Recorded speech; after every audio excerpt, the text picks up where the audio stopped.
బంగ్లాదేశ్లో దీపు చంద్రదేవ్ అనేటటువంటి ఒక హిందువుని తగలబెట్టినట్టు నిన్ను తగలబెట్టిన సిగ్గుండేది కాదు, అసలు సిగ్గొచ్చేది కాదు నీకు. అది పెంచుదామని ఆయనేమో జగన్మోహన్ రెడ్డి పాదయాత్రలు చేస్తుంటే నువ్వు తిరిగినా కానీ నువ్వు గెలిచేది లేదు, నేను ఇలాంటివి చేస్తానని చెప్పి నువ్వు చేయటం, ఆ పేరు నాని మాటలు, మీరిద్దరూ ఆ పార్టీకి దరిద్రంలాగా పెట్టారయ్యా. మీకెందుకు అంత బలుపు? మహానాయకుడు శిష్యుడా ఆయన ఉంటే ఇల్లు తగలబెట్టారు, ఆయన ఉంటే నిన్ను స్వయంగా ఆయనే తగలబెట్టేసేవాడు. ఇది బజారు కుక్క, వన్నె తగ్గని సింహం వంగవీటి మోహన్ రంగ. మనం చేసింది తప్పేమోనని ఇవాళ చంపినోళ్ళు కూడా పశ్చాత్తాపడుతూ ఆయనలాగా బతకాలని చెప్పి ఆయన్ని ఆదర్శంగా తీసుకుని బతుకుతున్నాడు. ఇంకా పాదయాత్ర చేయండి, దానికి ఎక్స్ప్లెనేషన్ ఇస్తానికి చేయండి. మీరు ప్రతి ఒక్క గ్రామంలో మీ ముఖం మీద ఉమ్మోస్తారు. వాళ్ళు తెగించేసి ఉన్నారు, అధికారం కోల్పోయి ఉన్నారు, అధికారం చలాయించి అది లేకపోయేసరికి వాళ్ళు మెంటల్లీ వాళ్ళు అప్సెట్ అయిపోయి ఉన్నారు. యోగి రమేష్ బయటకు వచ్చాడు, మందు కుంభకోణంలో మీకు ఊరేగింపులా ఏంటండి అసలు అర్థం కావట్లా. అవినీతి కుంభకోణంలో ఉన్నటువంటి ఏ రెడ్డాడు భాస్కర్ రెడ్డి ఊరేగింప నిన్నగాక మొన్నగా ఉంది రోజా. ఇప్పుడేం చెప్పుద్ది దీనికి సమాధానం? ఇదే పరిస్థితి రోజాకి జరగాలండి. ఎంత వల్గర్గా మాట్లాడుతుందంటే కామసేన, అత్యధిక జన సైనికులు అత్యధిక కార్యకర్తలు ఉంది జనసేన పార్టీ. వాళ్ళు కనుక రోడ్డెక్కితే ఇలా ఉండదు సినిమా. 1988 December 26 type. వాళ్ళేమో రెడ్ బుక్ అంటున్నారు, వీళ్ళేమో వైఎస్ఆర్ రాజ్యాంగం అంటున్నారు. మధ్యలో ప్రశాంతంగా భార్యా పిల్లలను అనిపించుకుని కూడా పవన్ కళ్యాణ్ చూడు ఎంత నీతిగా నిలబడ్డాడని ఇవాళ పవన్ కళ్యాణ్ గుర్తొస్తున్నాడు. రాష్ట్రంలో ఉన్న ప్రతి ఒక్కడికి పవన్ కళ్యాణ్ గుర్తొస్తున్నాడు. ఆయన ఓర్పు భార్యా పిల్లలను అన్నా కానీ చూడు, వాళ్ళ కార్యకర్తలను ఎలా కంట్రోల్ చేశాడో చూడు. అసలు వాళ్ళ పార్టీలో ఎక్కడ ఉందంటే క్రమశిక్షణ, వీళ్ళు క్రమశిక్షణగా ఉండటానికి.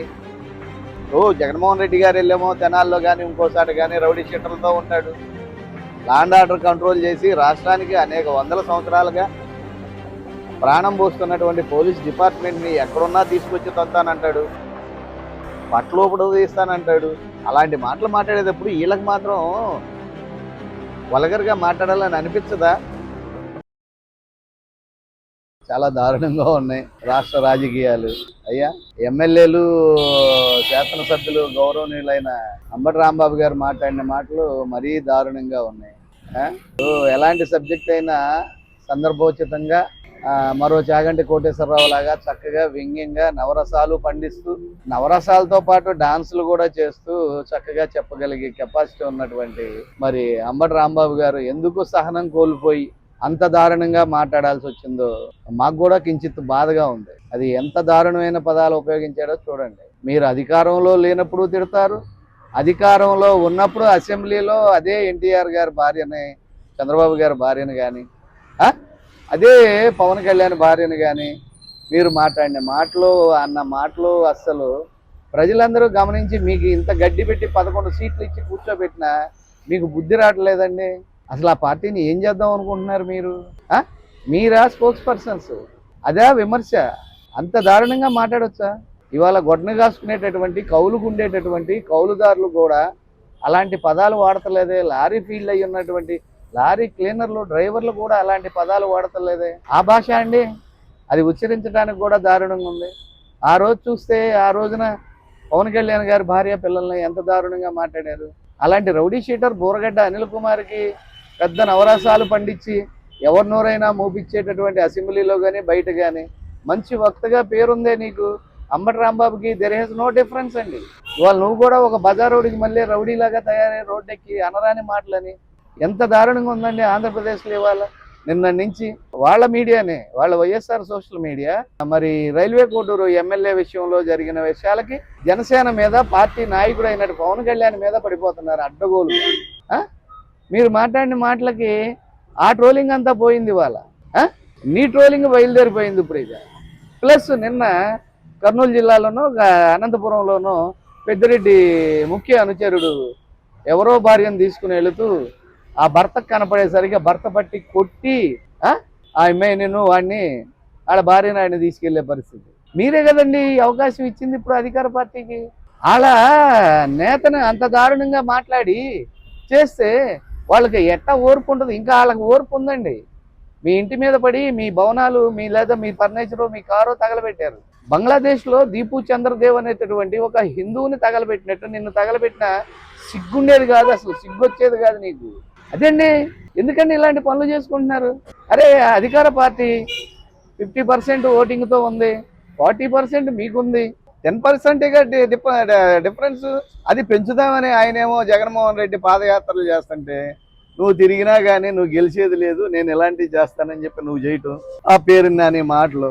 మీరిద్దరూ ఆ పార్టీకి దరిద్రంలాగా పట్టారయ్యా, దరిద్రంలాగా పట్టారు. మీరు ఇంకా మిమ్మల్ని సస్పెండ్ చేయట్లా. వైఎస్ఆర్ పార్టీ వాళ్ళే తెల్లారి ఇప్పుడు నాకు వైఎస్ఆర్ పార్టీలో అనేక మందితో సంబంధాలు ఉన్నాయి, ఏంటి బాబాయ్ మా వాడు మరీ ఇంత దారుణంగా అని చెప్పి వాళ్ళే ఫీల్ అవుతున్నారే. అయ్యండి మాటలు, అలాంటి మాటలు మాట్లాడొచ్చా అండి? అంత వల్గర్ బిహేవియరా? మీకు ఎందుకు అంత బలుపు? ఆ రోజేమో అలా, ఈ రోజేమో ఇలా, మళ్ళీ దీనికేమో కులాలకు ఆపాదించడం. దీన్ని ఎవరన్నా కులాలకు ఆపాదిస్తారండి? మహానాయకుడు శిష్యుడా? ఆయన ఉంటే ఇల్లు తగలబెట్టారు, ఆయన ఉంటే నిన్ను స్వయంగా ఆయనే తగలబెట్టేసేవాడు. సార్ అది ఇప్పుడు మీరు ఏదైతే అన్నారో అది ఇప్పుడు కొంతమంది కాపు నాయకులు అవనివ్వండి, వైసీపీ సానుభూతి పరులు అవనివ్వండి, ఆ రోజు టీడీపీ హయాంలో రంగా గారిని చంపి అంబటి రాంబాబుని చంపడానికి ప్లాన్ చేస్తున్నారని కామెంట్స్ చేస్తారు. అంటే అంబటి రాంబాబుని రంగా గారితో పోలుస్తారు. ఇది బజారు కుక్క, ఇది బజారు కుక్క. 38 సంవత్సరాలు అయినా కానీ వన్నె తగ్గని సింహం వంగవీటి మోహన్ రంగా. మనం చేసింది తప్పేమోనని ఇవాళ చంపినోళ్ళు కూడా పశ్చాత్తాపడుతూ ఆయనలాగా బతకాలని చెప్పి ఆయన్ని ఆదర్శంగా తీసుకుని బతుకుతున్నారు. ఆయనకి ఈయనకి పోలిక ఏంటి? తప్పండి. ఎలాంటి కులాలకు ఆపాదించకూడదు. తప్పు చేసిన మనిషి ఎవరైనా కానీ శిక్షకు అర్హుడు. అసలు వాళ్ళ పార్టీలో ఎక్కడ ఉందండి క్రమశిక్షణ? వీళ్ళు క్రమశిక్షణగా ఉండటానికి జగన్మోహన్ రెడ్డి గారు వెళ్ళేమో తెనాల్లో కానీ ఇంకోసారి కానీ రౌడీ షీటర్లతో ఉంటాడు. లాండ్ ఆర్డర్ కంట్రోల్ చేసి రాష్ట్రానికి అనేక వందల సంవత్సరాలుగా ప్రాణం పోస్తున్నటువంటి పోలీస్ డిపార్ట్మెంట్ని ఎక్కడున్నా తీసుకొచ్చి తంతానంటాడు, బట్టలోపడు తీస్తానంటాడు. అలాంటి మాటలు మాట్లాడేటప్పుడు వీళ్ళకి మాత్రం వల్గర్గా మాట్లాడాలని అనిపించదా? మీడియాలో కనపడాలని అనిపించదా? అయినా ఇతని పేరు పరువు మర్యాద ఇతనే తీసేసుకున్నాడండి. అరే 100 మంది గెలిచినా పర్వాలేదు, అంబటి రాంబాబు గారికి గెలవకూడదురా, ఆడి గెలిస్తే అసెంబ్లీలో ఆడి నోరు ముందు మనం తట్టుకోలేమురా అనేటటువంటి పరిస్థితి ఇతర రాజకీయ నాయకుల్లో ఉంది. అంత సబ్జెక్టివైడ్గా మాట్లాడేటటువంటి నువ్వు అంత వల్గర్ లాంగ్వేజ్. నేను ఇంతకుముందు 2 వీడియోల్లో కూడా చేశానండి. మా ఊరు అతనే ఈయన. మాకు కూడా కొంచెం చాలా అసహ్యం వేసింది. ఇలాంటోడు ఇలాంటి భాష అని మా గ్రామానికి కూడా అంటుకుంటుంది కదండి. ఆ ఊరోళ్ళందరూ ఇంతే కావాలని అనుకుంటారుగా. ఇదండి లాంగ్వేజ్. చదువుకున్నావు, ఎల్ఎల్బి చేసావు నువ్వు అతి కష్టం మీద. కోర్టు వేసుకుంటానికి తప్పనిసి కోర్టుకి వెళ్ళిన పాప ఇది లేదు నీకు. ఏదో ఆ రాజశేఖర రెడ్డిని నమ్ముకునో, రంగా గారి పేరు చెప్పుకునో, లేదా ఇంకోళ్ళ పేరు చెప్పుకునో అటట ఇక్కడ దాకా వచ్చావు. ఈ గమ్యం కూడా చక్కగా చేర్చేదానికి గంట అరగంటలు అయిపోయినాయి, అన్నీ అయిపోయినాయి. ఇవాళ సాక్షాత్తు నిజంగా రెడ్ బుక్ అమలు చేస్తే నిన్ను ఇందాక చెప్పాను చూసా, దీపు దాస్ గుప్తా అని బంగ్లాదేశ్లో తగలబెట్టారే, అలా తగలబెట్టాలి ఈ టీడీపీ నాయకులు. కానీ మీరు చేసిన దానికి వీళ్ళు చేసేదానికి తేడా ఉండాలిగా. అంత మహానుభావుడే 4 సార్లు ముఖ్యమంత్రి చేశాడే, 75 ఏళ్ల వయసే, నీ తండ్రి వయసు ఉన్నోడే. ఇదేనా లాంగ్వేజీ? రాష్ట్రం అంతా మెచ్చుకుని 1 సైడ్గా అతనికి గౌరవించారే, ఇదేనా నువ్వు మాట్లాడే మాటలు? దేశ విదేశాల్లో ఉన్నవాళ్ళు కూడా అతనికి గౌరవిస్తున్నారే, అతన్ని చూసి పారిశ్రామికవేత్తలు వస్తున్నారే. మరో మన కాటన్ దొరగారని అంటున్నారే, నదుల అనుసంధానకర్త అంటున్నారే. చెప్పండి, మరో అపర భగీరథుడు అంటున్నారే ఆయన్ని. ఏంటండి అది? పార్టీ ఎక్కడి నుంచి ఎక్కడికి వెళ్ళిపోయింది మీది? ఇంకా పాదయాత్ర చేయండి, దానికి ఎక్స్ప్లెనేషన్ ఇస్తానికి చేయండి. మీరు ప్రతి ఒక్క గ్రామంలో మీ ముఖం మీద ఉమ్మూస్తారు. సిగ్గుండాలండి. దీని గురించి ఒక మధ్యతరగతి సాధారణ ఏ పార్టీలకు సంబంధం లేని వ్యక్తిగా కూడా మేము కూడా బాధపడుతున్నామండి. ఈ అంబటి రాంబాబు నీ పేరు నాని అవినీతి చేసిన జోగి భోగి వీళ్ళని పెట్టుకుని ఏంటంటే జగన్మోహన్ రెడ్డి సాధించేది? ఆయనకి ఇంకా తెలియట్లే. మళ్ళీ ఆయన చూస్తానికి వెంటనే జగన్మోహన్ రెడ్డి వచ్చేసి. సార్ కొంతమంది ఏమంటున్నారంటే అంబటి రాంబాబు మాట్లాడిన భాష, ఆ అసభ్య పదజాలం అది తప్పే.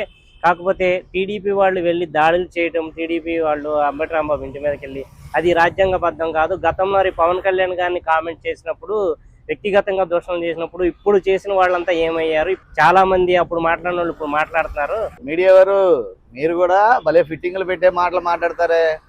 ఆయన ఒక్క మాట అన్నాడు బోసడికే అని. పట్టాభి చిన్న కార్యకర్తే ఆయన ఇంటి మీద కూడా పడి తగలబెట్టి వాళ్ళని కొట్టి భార్యా పిల్లల్ని కట్టు బట్టలతో బయటకు దోచి, ఏమండి జాతీయ పార్టీ అన్నం పెట్టిన పార్టీయే టీడీపీ పార్టీ, అలాంటి పార్టీని మీరు ఏం మాట్లాడారండి? పార్టీ కార్యాలయం మీద పడి ఏం చేశారండి? చాలా దారుణం చేశారు కదండి. ఇవాళ మీ దాకా వచ్చేసరికి మీకు బాధేస్తుంది. అయినా అండి వీళ్ళు కూడా ఆ విధంగా వెళ్ళి అలా చేయటం అనేది తప్పండి. వాళ్ళు తెగించేసి ఉన్నారు, అధికారం కోల్పోయి ఉన్నారు, అధికారం చలాయించి అది లేకపోయేసరికి వాళ్ళు మెంటల్లీ వాళ్ళు అప్సెట్ అయిపోయి ఉన్నారు. ఇప్పుడు వాళ్ళు చేసిన దానికి మనం చేసిన దానికి తేడా ఏముంటుంది? చట్ట ప్రకారం తీసుకోవాలి. చట్ట ప్రకారం తీసుకుంటే ఎవడో తిరుపతి ఎమ్మెల్యే వెళ్ళాడు జైలుకి, బయటకు వచ్చాడు. ఏ స్వతంత్ర పోరాటం చేసి ఏమన్నా జైలుకి వెళ్ళి బయటకు వచ్చావా? నీకు ఊరేగింపులా? సిగ్గుందండి మీకు? జోగి రమేష్ బయటకు వచ్చాడు మందు కుంభకోణంలో, మీకు ఊరేగింపులా? ఏంటండి అసలు అర్థం కావట్లా? దేశం కోసమో స్వతంత్రం కోసమో లేదా సమస్యల మీద పోరాడు పేద ప్రజల కోసం ఆయన వెళ్ళారు అంటే అబ్బో పర్వాలేదులే, ఆయన కష్టపడి వెళ్ళాడు జైలుకి, కేసులు పెట్టారు, ఆయన బయటకు వచ్చాడు, ఆయన మనం గౌరవించాల్సిన అవసరం ఉందని వెళ్ళొచ్చు. అదే పిచ్చి మందు తాగి చచ్చిపోయిన జనం ఏమైపోవాలి? అవినీతి కుంభకోణంలో ఉన్నటువంటి ఏ రెడ్డాడు భాస్కర్ రెడ్డి ఊరేగింప ఏంటండి ఇది? నిన్నగాక మొన్నగా ఉంది రోజా, ఇప్పుడు ఏం చెప్పుద్ది దీనికి సమాధానం? ఇదే పరిస్థితి రోజాకి జరగాలండి. ఎంత వల్గర్గా మాట్లాడుతుందంటే కామసేన అంట. అత్యధిక జన సైనికులు, అత్యధిక కార్యకర్తలు ఉంది జనసేన పార్టీకి. వాళ్ళు కనుక రోడ్డెక్కితే ఇలా ఉండదు సినిమా. 1988 డిసెంబర్ 26 టైపే. వాళ్ళేమో రెడ్ బుక్ అంటున్నారు, వీళ్ళేమో వైఎస్ఆర్ రాజ్యాంగం అంటున్నారు. మధ్యలో ప్రశాంతంగా భార్యా పిల్లలను అనిపించుకుని కూడా పవన్ కళ్యాణ్ చూడు ఎంత నీతిగా నిలబడ్డాడు అని ఇవాళ పవన్ కళ్యాణ్ గుర్తొస్తున్నాడు. రాష్ట్రంలో ఉన్న ప్రతి ఒక్కడికి పవన్ కళ్యాణ్ గుర్తొస్తున్నాడు. ఆయన ఓర్పు భార్యా పిల్లలను అన్నా కానీ చూడు, అలా కార్యకర్తలను ఎలా కంట్రోల్ చేశాడో చూడు. మీరేమన్నారండి? జగన్మోహన్ రెడ్డిని అలా మాట్లాడితే వాళ్ళల్లో ఆత్మస్థైర్యం దెబ్బతిని, ఆత్మాభిమానం దెబ్బతిని ఎవరు చెప్పినా వినుకోకుండా ఆ విధంగా రోడ్డు మీద పడి కార్యాలయాలు పగలగొట్టారు. నేనేం చేయను అన్నావు ఆ రోజున. ఇవాళ వాళ్ళు అలా అంటున్నారండి. మీ భార్యాన్ని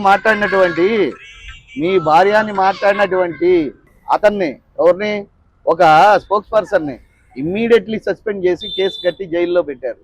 మీరండి చూడండి, ఆ ఎంపీ చూడండి బట్టలోడ తీసి ఆ జాతికి ఏ విధంగా చూపించాడు. చంద్రబాబు నీకే చూపిస్తానని ఎలా మాట్లాడాడు? అవునా అండి? అవునా కాదా? ఈయన చూడండి అరగంట గంట అని. అక్కడ చూడండి ఇది మన విశాఖపట్నంలో ఉన్న మంత్రి గారు 10 నిమిషాలు వచ్చేళ్ళిపో. అరే 72 ఏళ్ల వయసులో ఎన్డీ తివారీ ఎలాగో మరో ఆంధ్ర ఎన్డీ తివారీ లాగా మీ సాయిరెడ్డి ఏం చేశాడండి? డిఎన్ఏ టెస్ట్కి ఒప్పుకున్నారండి? మీకు ఇవన్నీ అలవాట్లు, మీకు ఇవన్నీ కూడా అలవాట్లు అయిపోయినాయి. విచ్చలవిడితనం పెరిగిపోయింది. ఇలాంటి రాజకీయాలు చూస్తున్నందుకు మాకు దరిద్రంగా ఉందండి. ముందు కోనేరు రంగారావు గారు, చన్మోలు వెంకటరావు, పాలాడి వెంకటరావు, మండల వెంకటకృష్ణారావు గారు, సింహాద్రి సత్యనారాయణ గారు, ఇట్లా చెప్పుకుంటూ పోతే అనేక మంది పెద్దలు అదే అసెంబ్లీలో నడయాడినటువంటి అసెంబ్లీల్లో ఇవాళ వీళ్ళు మాట్లాడే వల్గర్ మాటలు, బయట ప్రెస్ మీట్లు, మీడియా ఉందని తెలియదండి? ఏసీపీలు, డిఎస్పీలు అందరూ ఉన్నారు అక్కడ, తెలియదండి? అక్కడ మొత్తం మీడియా పెట్టిందో తెలియదండి? మీరు అలాగండి మాట్లాడేది అంబటి రాంబాబు గారు? అదేంటంటే పొరపాటు అయిపోయిందా? ఎంత కసిగా మాట్లాడేటప్పుడు అతని ముఖ కవలికలు మీరు గమనించండి. ఒకేసారి రాష్ట్రంలో పెద్దోడు అయిపోదామనా? నువ్వు అన్నా కాకపోయినా అంబటి రాంబాబు అంటే ఒక చరిత్ర ఉంది, పెద్దోడే. అమ్మో ఆడు మాట్లాడితే ఆడికి కౌంటర్ మనం ఇవ్వలేమురా అని ఎంతమంది ఎమ్మెల్యేలు ఉన్నా కానీ స్పోక్స్ పర్సన్గా ఇతన్నే పెడతారు. దాన్ని మీరు సద్వినియోగం చేసుకోకుండా ఇలాంటి చెత్త చెదారం మాటలు మాట్లాడితే ఏమైపోదామని? ఏమైనా నీ గొయ్యి నువ్వు దువ్వుకున్నావు. నీకంటూ మళ్ళీ అసెంబ్లీ టికెట్లో అది ఇవ్వరు, ఏ పార్టీ నిన్ను గౌరవించదు. ఇంతకన్నా హీన స్థితికి రావడం తప్పనిసి నువ్వు చేసేది ఏం లేదు.